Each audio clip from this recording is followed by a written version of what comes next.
In tonight's edition of the Crockett Chronicles, Texas Congresswoman Jasmine Crockett lets it be known to MAGA that if you're questioning the Democrats, it's time to face the truth. Thank you, Mr. Chair. And just in case I go over, I just wanted to note that the previous speaker went over by a minute. We've heard a lot about the fact that Democrats have been talking about Elon Musk. And let me give you a news alert. We're not going to stop talking about him. We're going to keep talking about him until he is out of here. Now, if he wants to be elected or appointed and confirmed to something, then so be it. But as of right now, we have somebody that for whatever reason, I don't know if y'all just trying to play in our face because you think we're stupid, or if you literally just cannot see the difference in a George Soros and a Bill Gates. But let me give you a little bit of the difference. Number one, George Soros nor Bill Gates ever somehow decided to turn off the spigot of money that was going through to various organizations and agencies to the extent that it had actually been ordered by law that they should have access to it, to the extent that people are dying. There are people that have died as a result of this antic, and there are now farmers that are screaming that they may lose their family farms because we have over $500 million worth of food that is sitting and not going anywhere because of the attempt to shut down U.S. aid. So let me tell you, that is the big difference between the two of them. And let me also tell you that a big difference between Democrats and Republicans is that we don't just say we believe in the Constitution, but we walk it like we talk it. What does that mean? That means that if we believe in the Constitution, we don't just pick out the Second Amendment and say that it is limitless, nor do we pick out the First Amendment and say that it is limitless. The thing about the Constitution is that it has always been a balancing test. There are limits to this. And right now, what we continue to hear from a certain side of the aisle is that there are no limits to this lawlessness. In fact, there are limits.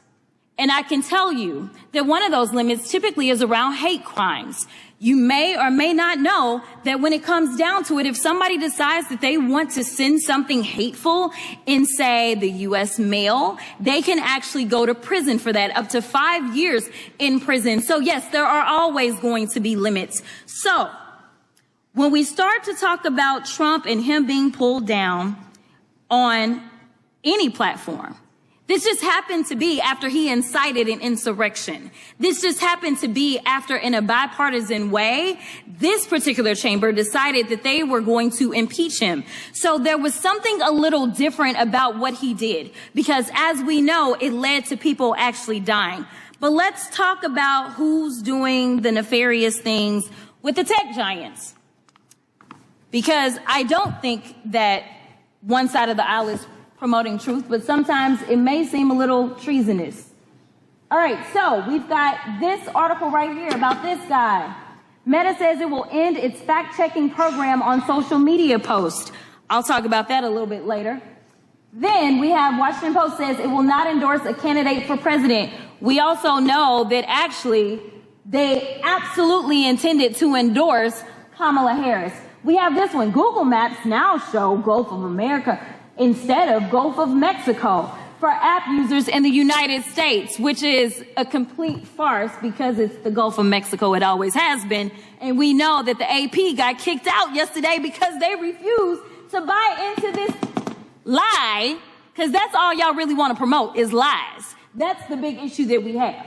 Elon Musk boosted false U.S. aid conspiracy theories to shut down global aid. Now, while he was boosting those lies about U.S. aid and he was stopping money going for, say, things such as Head Start, somehow the only money that didn't stop was the money to him and his organization. Now, I don't know how you can have him be the watchdog as well as the guy that is literally living off of the government. If we want to talk about government welfare, it looks like Elon Musk, because it's my understanding that just on yesterday, a new contract was approved for approximately $300 million for Elon Musk. So listen, I just want y'all to be honest. You want to sit here, you want to lie, because so often we hear, well, you know, yeah, we did lie. In fact, he admitted that he lied when he was in the Oval Office yesterday.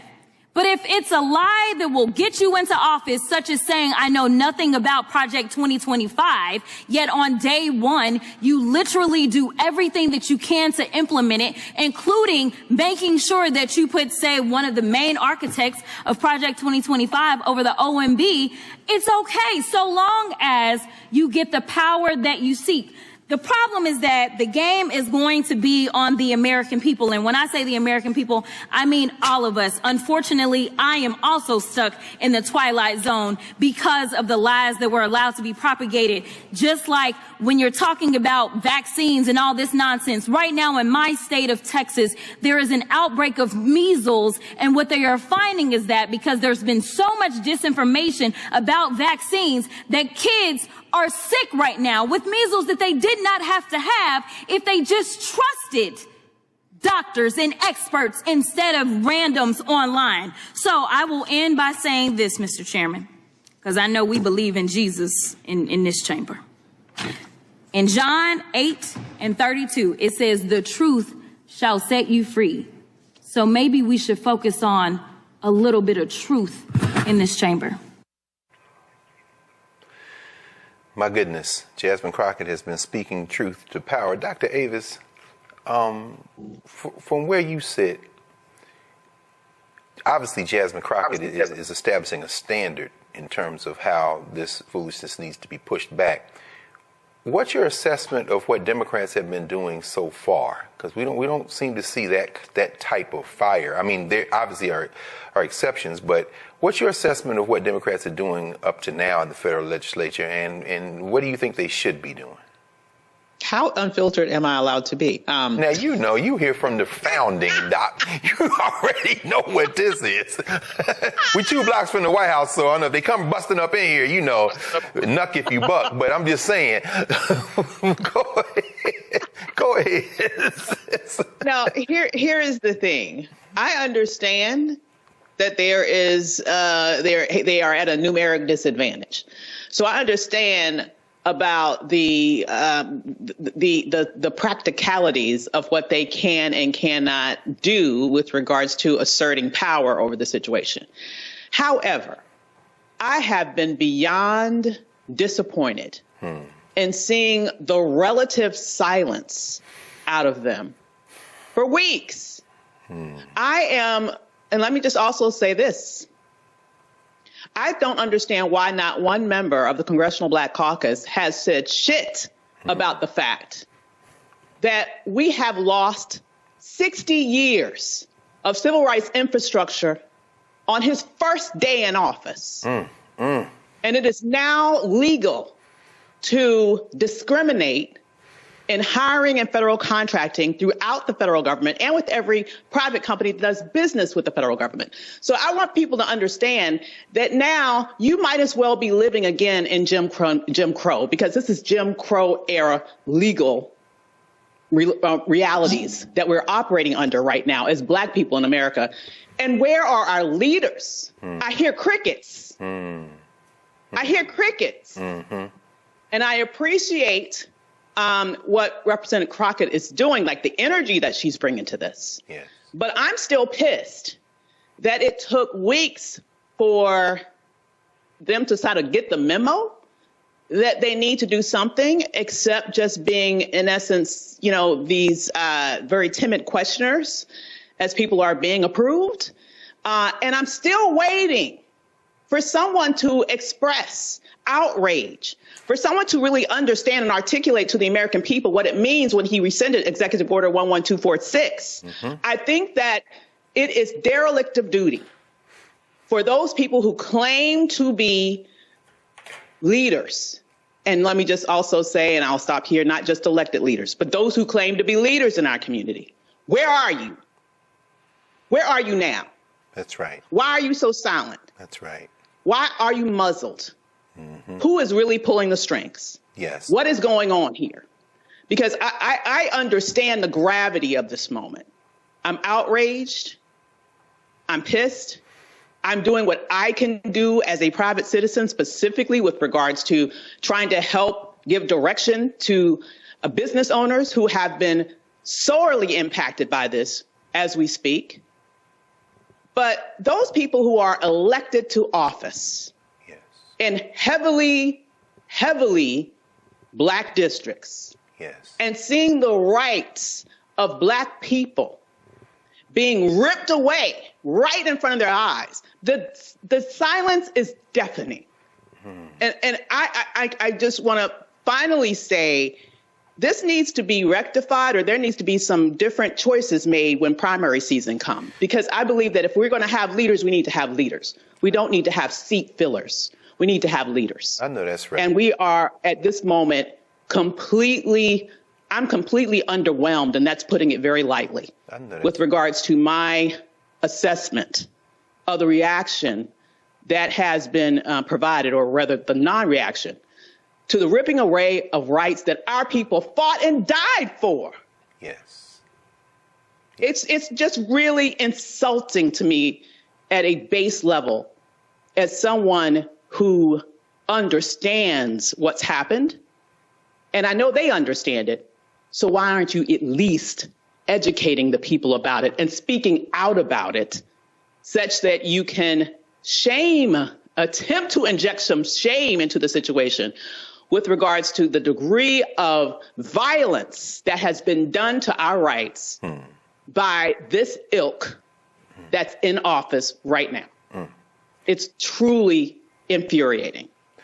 Thank you, Doc. And we know, of course, that they have a razor-thin majority in the House of Representatives, and I can never tell whether or not Jim Jordan has a T-shirt on and that only cuts with a glimpse. Anyway, the voters in Ohio don't seem to be particularly intelligent in picking who they send to the federal legislature, at least not Jim Jordan's district. But, Mike, in terms of what's coming up right in front of us, thinking about this as Avis has framed it, I mean, we should be fueled by this kind of, these indignities, I mean, just brazen. You know, we saw the man's mugshot in a frame right outside the Oval Office today. The picture was floated. I mean, but even beyond that, there are 3 open House seats, right? We know Stefanczyk is now representing, God bless America, the UN, the country at the UN. And so the New York 21st is open, the Florida 6th. Mike Waltz, and of course, Matt Gaetz, who thought he was going to be Attorney General, so he resigned his seat in the Florida 1st. In the short term, how should people be thinking? And of course, we know 90 million people didn't vote at all, so which was the biggest number between Trump or Harris. But how should people be thinking about what they can do right now to get organized and to move? As Avis said, she's not waiting on any congressperson. We're going to do what we can. And are those 3 seats in play? The media will tell us that they're in blood red districts, but what's your opinion? Well, first of all, I think to be engaged, number one, people need to be informed. That's why you need to watch the Black Star Network.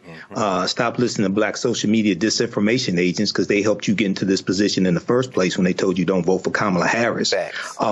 You see Project 2025, you see it being implemented right now. New York Times has an extensive analysis that breaks down how in the first 23 days of Donald Trump's administration, he's implemented 60 measures that come right from Project 2025, whether they are executive orders or memos or what have you. And then also you want to organize. Now, back during the first Trump administration, you had a lot of people all over the country that organized based upon the document called Indivisible. And Indivisible was put together by former congressional staffers, and it dealt with fighting against the Trump administration. And it has strategies and taught you to understand civics and how to put pressure on your member of the House of Representatives and your member of the U.S. Senate, because you and other people like you in those districts and states can vote those people out of office. So you have people now who are revisiting that. Indivisible is being formed in different chapters across the country. And it was, we know a couple Wednesdays ago, Indivisible organized a national day of protest, 50-51, 50 states, 50 protests. They protested at state capitals on one day. And we keep in mind, going back to the first Trump administration, when they saved the Affordable Health Care Act and John McCain gave the thumbs down, that was a result of pressure coming from everyday citizens organizing visiting their members of the House of Representatives every Tuesday, visiting their members of the Senate, et cetera, and putting pressure on them to save the Affordable Health Care Act. Also, we have to understand how with the measures that Trump is implementing right now, the downsizing of the federal government, okay, almost 19% of federal employees are African American. But the measures that he's putting in place are hurting everybody. The New York Times has an extensive article talking about how farmers who voted for Trump are being hurt, whether it's him putting a pause on the Inflation Reduction Act, shutting down USAID, et cetera. And then remember the trade war that Trump started with China, which killed the soybean market for farmers here. OK, so then the U.S. government had to do $26 billion in aid for farmers using taxpayer dollars because of him. So we have to, it's so much going on at the same time, but we have to organize, educate ourselves, understand civics, understand the law. And lastly, African Americans have to redirect dollars from businesses that have stopped diversity, equity, and inclusion, or rolled back from that, redirect those dollars to Black-owned businesses. Because a lot of times people are like, there's a campaign to don't spend any money on February 28th. That's the last day of Black History Month. You should be spending money with Black-owned businesses. See, we still haven't figured this out. Yeah. We only deal with giving white people our money or taking it away, but we don't have enough self-respect to redirect that energy to spend our dollars with Black-owned businesses so that they can grow economically and employ more African Americans. So we talk about redistribute, redirect, and renegotiate. Redistribute the pain through targeted economic withdrawal strategies, renegotiate our relationship with corporate America for more supplier contracts, et cetera, and redirect our dollars to African American-owned businesses. This is what we have to do in 2025. Indeed, and we have experience with all of those, so it shouldn't be too difficult once, I guess, we feel enough pain. Well, that's why we have to study the history. No question. There's no question about it, brother. Brother Matt, finally, in the first block, when we were talking with Devin Ambres, the questions you raised, I mean, really nudging us toward the big question of constitutional crisis, which is raised.